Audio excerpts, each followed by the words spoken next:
All right, guys, I got some big breaking news. We got a huge day of college football to break down. Um, no face cam today here on the reaction, as usual. We're just going to keep this audio only on YouTube only. If you're new here, welcome in. Make sure to subscribe, like the videos, and streams when we go live on Tuesdays and Thursdays. But had to hop on here real quick, get my thoughts on what just went down. A lot of breaking news, a lot of potential breaking news tomorrow as well. We'll keep an eye on that. Don't think I'll go live tomorrow or do something um, or do a video, but I might. We'll see. But yeah, a lot of things to talk about. I guess we'll just kind of start in reverse and talk about the game that just ended, um, which is the Auburn Georgia game.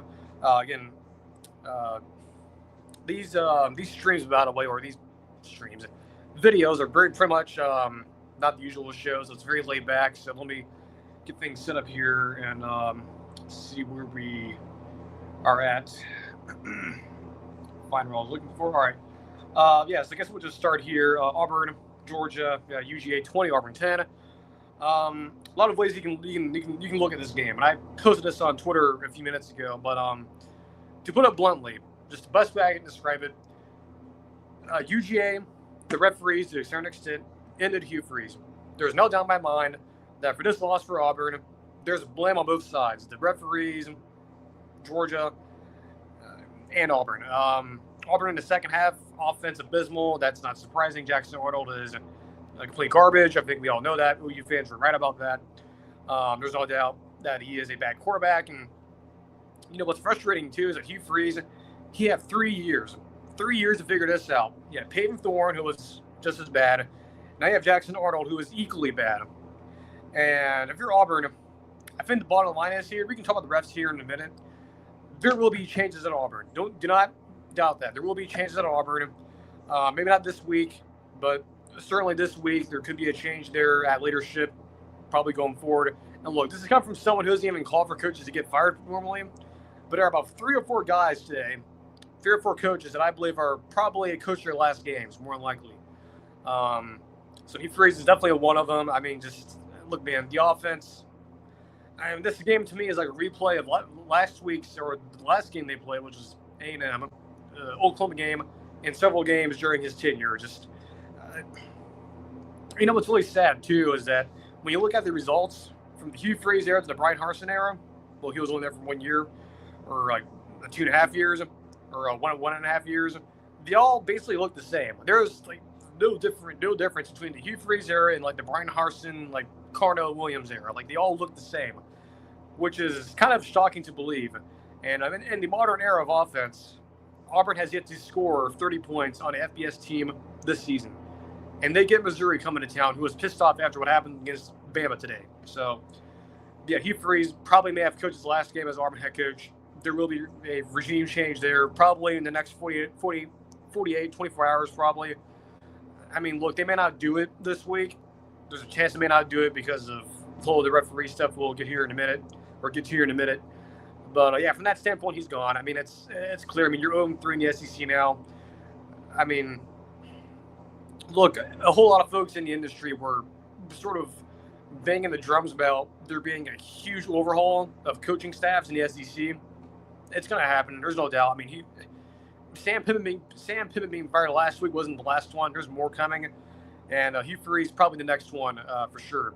Definitely on the list. But for the referee stuff, look, the majority of the calls they made today, or at least some of the gaffes they made, I cannot explain those. I mean, the weird fake timeout thing with Kirby looking like he was clapping, or he said he was clapping, but he was clearly doing the timeout signal. There's that. Some of like the weird stoppage of plays to review something that was clearly visible, at least from my opinion. And look, I'm not an official, but in the words of Josh Pate, I mean, these referees are literally going to leave Auburn without saying a word about anything, while the head coaches and the coordinators and the players are going to have to say a whole lot. And that's not fair. And I think this might get the ball rolling. Potential new rules coming, not only just for college football in general, but also maybe in the NFL as well. Potential like referee Q&As after the games are over. So just something to probably ponder. Hopefully that's something that gets brought onto in the sport, both in the pro and the college level. But the one call I do kind of agree with the referees. I know this is going to sound controversial. I understand them to be, sort of asinine, if you will. But the fumble call from Jackson Arnold, I kind of agree with it. And the reason why I agree with it, it's the fact that they called it on the field. Now, if you're to go back in time and, do the ruling on the field instead of just doing what they did, yeah, I don't think he did cross the line. But here's the thing. When you make the call on the field, there is very little evidence to change that call. So I actually agree with them sticking with the call that they made based on the fact that you couldn't find any evidence of them, they're just, it's, at least to me, there really isn't a whole lot of evidence to suggest that, given what they called, there's not evidence to overturn it. Now, would I have personally made that call? No. But do I understand why they chose to keep the call on the field? Yes. And I know that sounds unpopular. That's not going to be very popular in a lot of places here in the Southeast. Look, some of you may even accuse me of being a Georgia fan. And look, I live in northeastern Florida, not far from southeastern Georgia. You can call me a Georgia fan. I'm not. I grew up in the state of Alabama, so I understand the Georgia-Auburn rivalry and the Iron Bowl very well. I try to be somewhat neutral here, so that's why I'm saying, look, I agree based on the fact that they made the call on the field and there wasn't a whole lot of evidence to suggest based on, the fact that they made the call on the field. Now, would I have made that decision to say that it was a fumble? Probably not. But based on the grainy footage and whatnot, I don't know if there's enough evidence to overturn the call that they made. So I agree with them sticking with their call. But the other stuff, also the targeting on one of the Auburn corners, like that, come on, dude, you can't do that. That's clearly the right call. But the fake timeout stuff and the constant stopping of plays, it's I don't understand why that whole second half had to take almost 40 minutes. No whatever delay, no nothing. It was just 40 minutes of stopping plays just to stop plays for the most part. So that I understand. But yeah, Hugh Freeze, if it's not this week, he's not coming back next year. There's no doubt in my mind he's coming back. And there'll be a change of leadership there. It's unfortunate, but like people have been saying, because they were so quiet last year in the SEC with coaching changes, that just means, at least, if you're doing this logically, that the year after, being this year, was going to be very busy. And lo and behold, Hugh Freeze is next. We just had Sam Pittman. And to pivot to Texas A&M, Florida, a somewhat competitive game, but let's not bury the lead here. Bill Napier's probably done. I'm not saying the Florida quit here, but I think for the first time in a large sample size, I think Florida quit. I think they did. I said they kind of quit during the LSU game, but that was very small. Obviously, they didn't quit last week, and they didn't quit against Miami, but they kind of quit today, and that's different. You didn't see that last year. You didn't. Well, look, the Texas game, you had the kid from Yale starting at quarterback for you last year when DJ was hurt, but this year they're quitting, at least in the A&M game. So I do expect they're at Florida, much like Auburn, probably a regime change coming here within the next 48, 24 hours, more than likely. So, don't be surprised tomorrow if you're watching your NFL games, you get, the breaking news on your phone or during the games. But, yeah, Texas A&M, it wasn't clean. There was a couple times where, Marcel Reed, I think, threw a pick, so it wasn't, all that clean. I didn't get a whole lot of eyes on that game, probably more than I should have. But, for the most part, look, you had some stuff exposed. Florida did some stuff that were interesting on offense, but it's Florida this year, Florida football. Look, you had the Texas game last week, very emotional, pent-up anger, and your reward is going on the road to face another top 10 team. So I think, and look, again, this comes from someone who doesn't call for coaching changes usually, but I think, unfortunately, Billy Napier, he probably coached his last game at UF. That's just my opinion. So more here. Illinois, Ohio State. Talked about this on the upset alert. I wasn't too concerned, but lo and behold, the Yellow Buck Trophy is going to Columbus yet again for the 10th straight time, I believe, or something like that. So good for them. Look, it wasn't all perfect. Allmeyer threw for 250 yards. Some of it was after once Ohio State sort of built a lead. So there's some cracks in the foundation there for Ohio State. No one's perfect, but for the most part, defensively for Ohio State, I think they're probably the best defense in the country. Offense, it kind of is what it is, but I'm not too concerned there. Now, this one, Probably the biggest story of the day outside of the Auburn fiasco. Indiana, 30, Oregon 20. Friends, we must have a conversation about the Indiana Hoosiers potentially being a top 3 team. I think they are. They have earned it. They have earned it. They have earned it. That knocking on there, my desk here, that's Indiana. Hello, AP poll, coaches poll.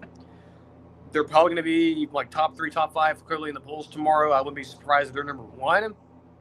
They won't do it, but I'll probably do it in my own poll, the Tuesday poll on Tuesday's show. But, look, Mendoza, he made some mistakes. Look, the ground game for either teams couldn't get going, but Elijah Surratt had a fairly good game. He's probably the player of the game, 121 yards. Mendoza looked fairly good, and I know he had a turnover late, but impressive win for Indiana. And look, we were one of the few people who actually picked Indiana to cover and Oregon to win. While some folks, look, they exercised their constitutional right to change their pick and say Oregon was going to win by covering the spread. We did not. And so I congratulate Indiana for Oregon. Whatever. The Big Ten is so weird. Unlike the SEC, where a lot of those teams, at least the ones that are not, zombies like Auburn and Florida, they're very competitive, right? It's kind of scrappy and kind of, can really challenge a lot of teams. Whereas the teams in the Big Ten, bottom and the middle, are just kind of, they're okay.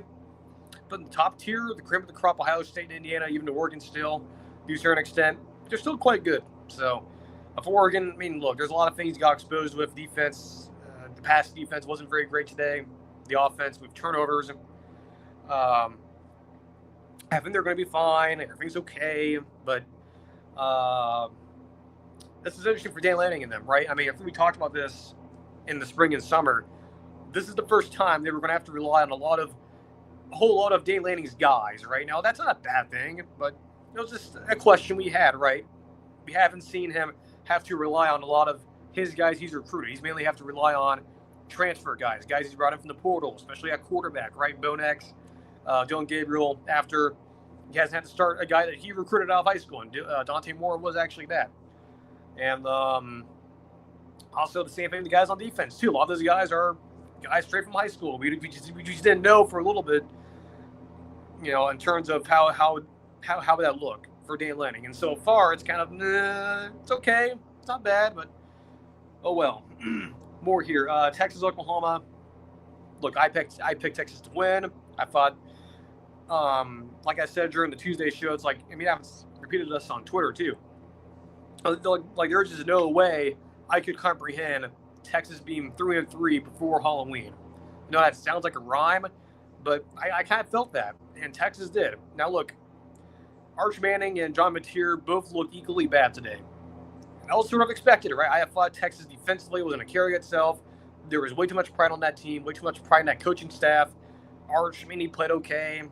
Mateer, look, I know folks are going to say, well, he was, playing hurt and whatnot. He looked healthy to me. I just think a lot of the things that we saw from him got exposed properly by an actually good defense, and that's what it looks like, right? And they'll go back to the drawing table, and my opinion of Oklahoma has not changed, nor with John Mateer. They're still a quality team. They're a good team.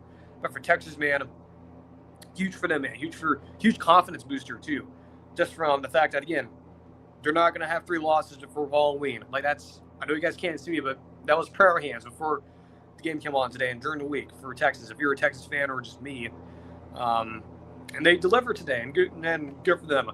Going down my list here, I guess we'll talk about Ole Miss, Washington State. Now it's really weird and sort of ironic. I was not concerned about this, but the more and more I thought about it after the Thursday show, I started to get a little bit concerned here. Something just felt odd, and it was definitely a weird game. I know the transitive property is a strange thing to go into, like the whole butterfly effect, but Ole Miss struggled with a team in Washington State. They got blown out by North Texas, who got blown out in turn by South Florida. Like that North Texas team is still not a bad team. It's just they ran into a really good team in South Florida. But transitive property is a weird thing in college football. And, for Lane and them. I don't know if it was looking ahead to the Georgia game, but obviously that's a huge game next week. Of course, we'll break that down on the Tuesday show. But probably some looking ahead there, and also not really getting things done offensively that were necessarily clean. I know there was a couple of times when they got stopped and whatnot, and I didn't watch a whole lot of it, but from what I saw, it just was not a clean game. There's just no doubt about it. And there's some things that were exposed with them, especially when they face an actual, maybe a team that has a pulse, especially on defense, like Georgia down the road and whatnot. They're probably going to struggle a little bit, and that's okay. That's going to happen, right? There's no perfect team in college football. Even though Ohio State has a nice, look at that pretty 7-0, 7-0, 8-0. Doesn't guarantee you anything. So,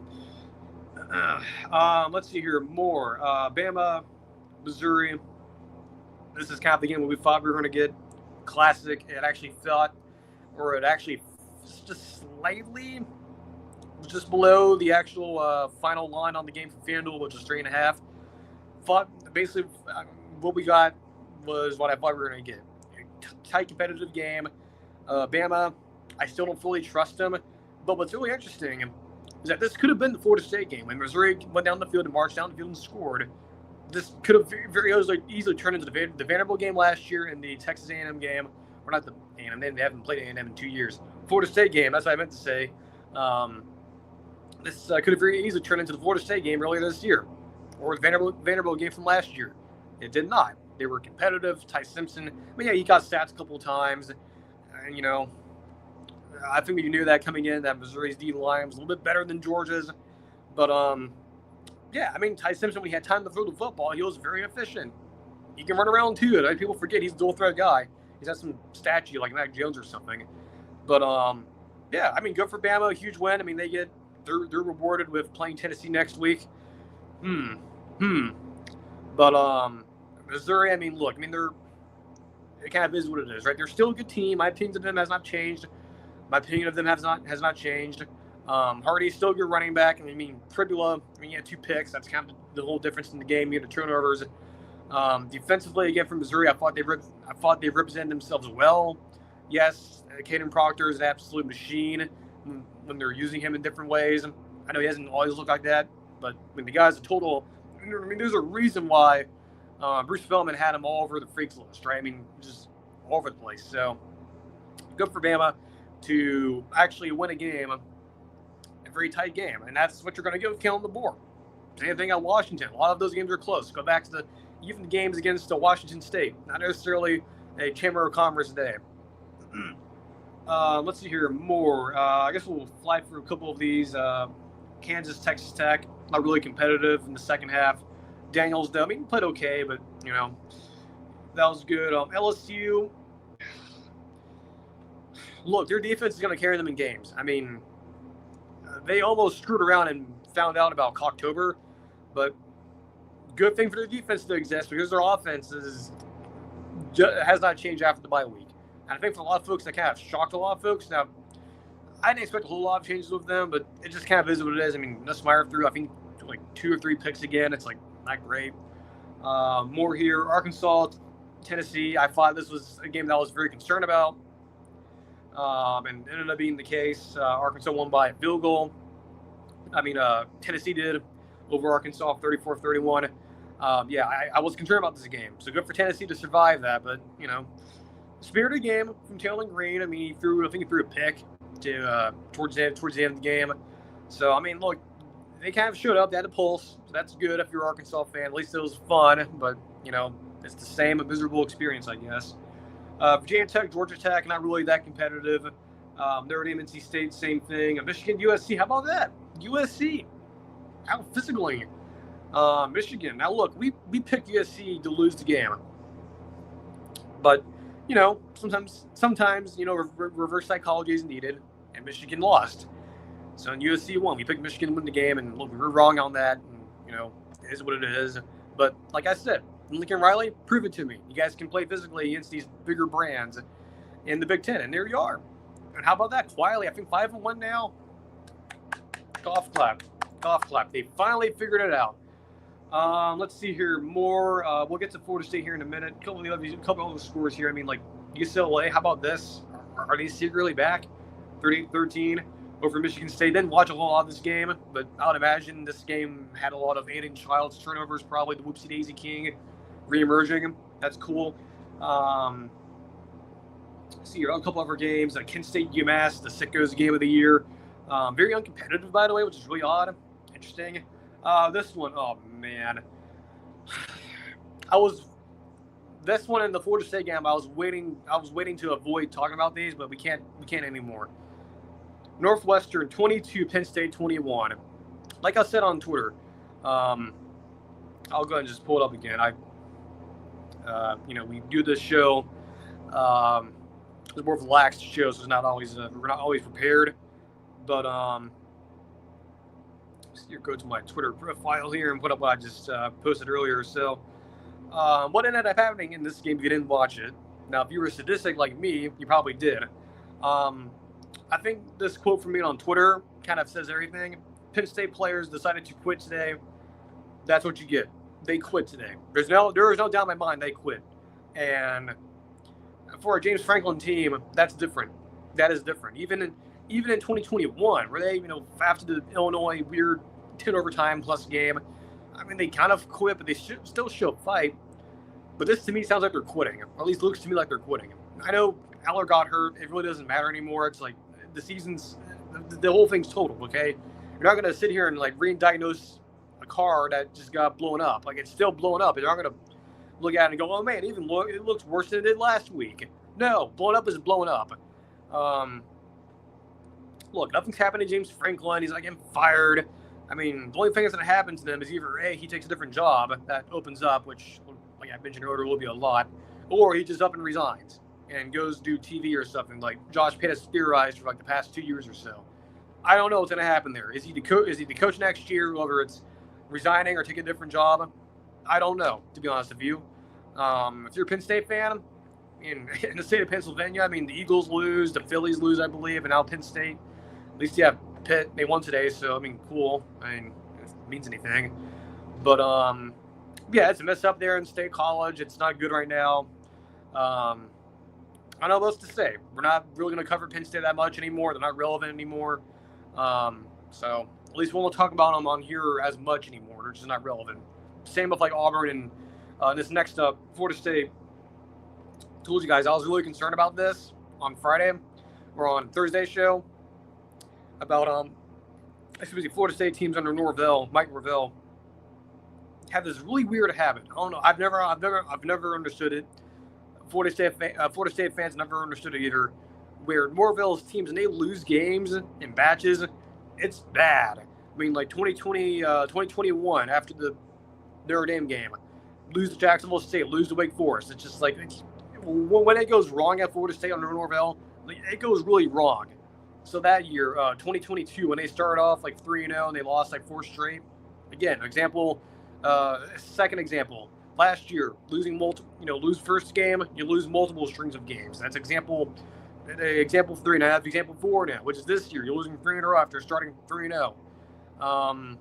This team to me feels like it's not quitting, but it feels like to me they're on the verge of quitting, which does not bode well for Mike Norvell. Is he getting fired? I don't know. I really don't know. I mean, last year was bad enough that they didn't fire him, but this year I don't know. Look, there's a lot of beating of the war drums, if you will, of change. Look, I understand Florida State fans are mad. I understand fully. I mean, there's a lot of folks I do know who are very upset right now. So there's that. Not to mention, too, that Bama loss, too, against Florida State looks even, like, it just looks even more weird now. It's just like, okay, all right, and college football. But, just even more. It's just like with Florida State, it's like, it's not just Florida State. Like, Clemson has this problem. Miami has this problem, too, where it's like the big brands in the ACC, they have a tendency to just, like, look very staunchly or just feel very staunchly about these lower tier teams, like, your Syracuses, your NC States, your Pittsburghs. We're just like, oh, Pittsburgh, can't lose to them. Don't care. We can give 50% effort. We can still win the game. Like I said on Thursday to Florida State, do not let that be you. It happened. Congratulations. Want a cookie for it? hats off to Pitt, man. I mean, backup quarterback, Eli Holstein's no longer the starter. Maybe Pitt's contender in the ACC now. I don't know. Let's see here. Any more to cover here? Wake Forest. Wake Forest, Oregon State. I actually watched a little bit of this game. Kind of sad to watch Oregon State look like this, man. It's just depressing. Texas Christian, Kansas State. Is Kansas State secretly back? I don't know. They kind of disposed of them. I know the score looks a bit better than the actual game if you watched it, which I kind of did as a statistic. Let's see here. More here. UAB got throttled by FAU. That's another coaching leadership change probably coming, unfortunately. This one, oh man, I was waiting. Really wanted to avoid this one. Wisconsin, Iowa. Now, you guys know me. I'm not a big fan of Iowa, particularly on offense. Kirk Ferentz, I get it. He's a good coach, good man. Not the biggest fan of his offense. Stylistically, it's very dinosaurish, very old, very slow, lumbering. And coming into this game, I thought, it could be one of those like 10-7 type games, but it ended up being a very high scoring game because there were 37 points scored. I mean, you might be thinking to yourself, 37 points combined, both teams. Well, one team scored 37, the other did not. That was Iowa, who scored 37. Wisconsin, zilch. There will be a regime change in Madison tomorrow. I feel very confident about it. I mean, Camp Randall was emptying out as soon as after the second half started. But yeah, there will be a change tomorrow. That one I feel very confident about. There will be an announcement tomorrow. The Bama game certainly felt like the thing was collapsing in front of our eyes. I think, a few games this year where it just kind of looked like it. The Maryland game, I just feel like Luke Fickell, ever since that Maryland game, has been on borrowed time. And he's run out of time. So it's going to take someone else's time to fix that mess up there. But congrats to Iowa. They scored 30 points. And their quarterback only threw for 100 yards. Amazing. That to me is like a Josh Pate padlock stat. That a team scored 37 points, but your QB only threw for 100 yards, barely over 100 yards. And by the way, that's not a team either. That's a service academy team. That's not a team that runs a triple option or the option. It's Iowa, okay? It's not Army. It's not Navy. It's not the Air Force. It's not Citadel, okay? It's not VMI. It's Iowa. They scored 37 with their QB throwing for only 100 yards. Just definition of insanity. Let's see here. Clemson disposed of Boston College. Cool. It's Boston College. UTSA beat Food. That's good. Let's see. There's any more to cover during today's games? Not really. At least anything meaningful. I think we covered all the big games so far on Saturday. I guess we can talk about the games yesterday. Like I mentioned about the transitive property earlier. How about South Florida 63, North Texas 36? Thought this would be more of a competitive game. Not really. Good for South Florida, man. And look, Alex Galesh, he will be considered for a lot of these big jobs opening up here in the next 24 to 48 hours. Guarantee you. That's one thing I can guarantee you. Alex Galesh will be on the move. Of course, John Surnall is another coach that we're paying attention to. So huge for them. Washington disposed of Rutgers. That was sort of fun for a little bit. Let's see here any more. Tulane. Yeah, speaking of John Surnall, survived. East Carolina. I don't think there's anything else meaningful. There's a few games on right now that are live. So we have Utah, Arizona State, BYU, Arizona. Both Arizona schools are on right now as I'm recording this. But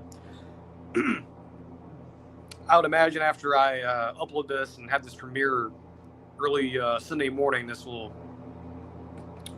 games are been finished. So there's that. But we're close to 30 minutes here on the video. Again, I just wanted to do this little quick reaction, recap some breaking news. But I totally expect there to be several regime changes in the next 24, 48 hours at major schools in the Southeastern region in particular, including Wisconsin too, just not included in the Southeast. But I expect there to be multiple head coaching jobs opening, unfortunately, probably in the next, 24, 48 hours.